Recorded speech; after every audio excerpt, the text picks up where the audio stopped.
Hi, I'm Rufus Wainwright, and I'm in Genville.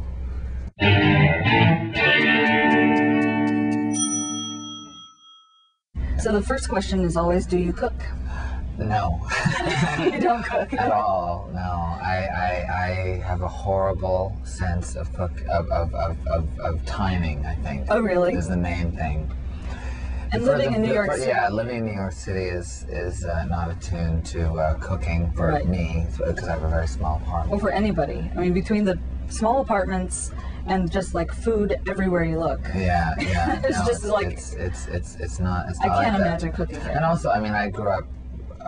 My mother's an incredible cook, and my sister's actually an amazing cook as well. So I just always, sat there with my mouth open. That's good. What are some of your favorite things that your mom made for you?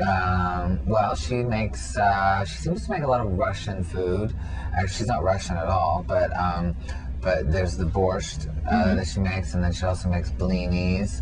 She makes an incredible lasagna. She makes an amazing Cajun delight.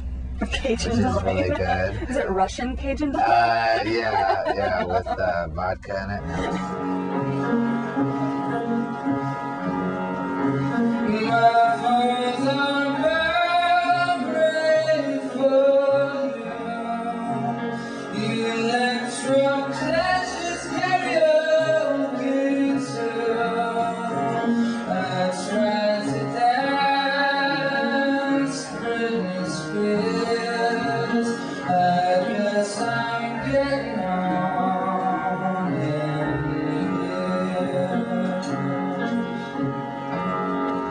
The only thing I hate are actually, it's interesting. I love my mother's borscht. I adore my mother's borscht. I hate beets. Otherwise, it's the only thing that I like beets in. I'll tell you, I've always avoided the borscht just because I have a beet thing too. Yeah, but this borscht. But I would try it. Yeah. Definitely try There's something about it. I hate beets too, but somehow this borscht, it defies beetness. So. The anti-beet generation. But none of her cooking rubbed off on you then? I tried. I mean, I can make French toast, sort of. That's good. I used to be able to make French toast years Everyone ago. has a couple of key things to keep themselves alive. So yours are. You know what I love? I haven't made French toast probably for 15 years, but one thing that I do like to do, and this I actually learned more from my dad, is like soba noodles.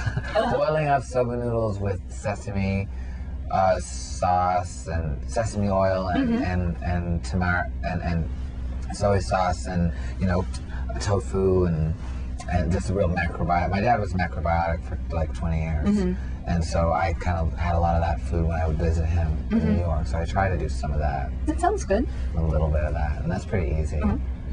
Are there any foods that you like that other people would think was really gross?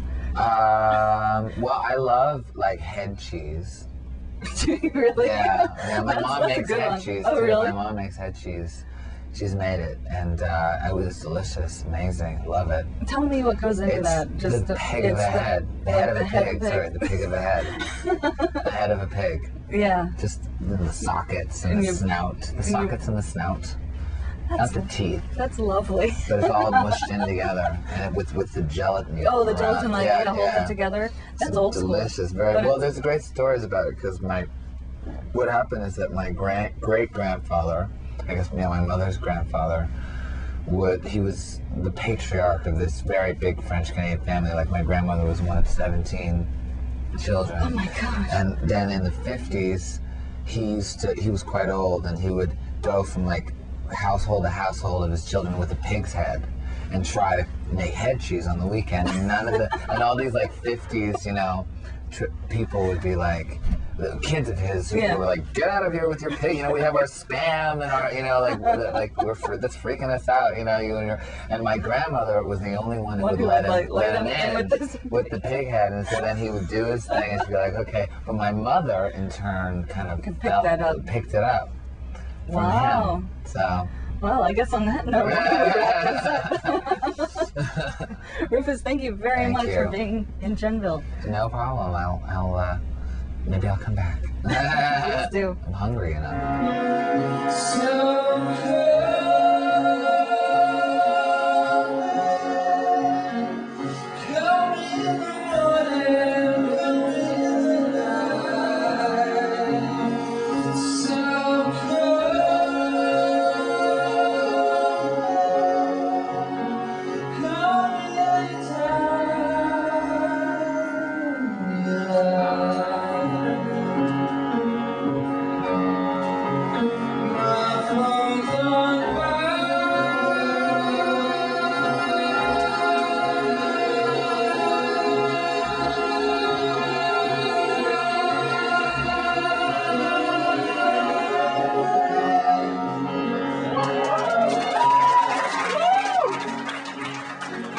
Good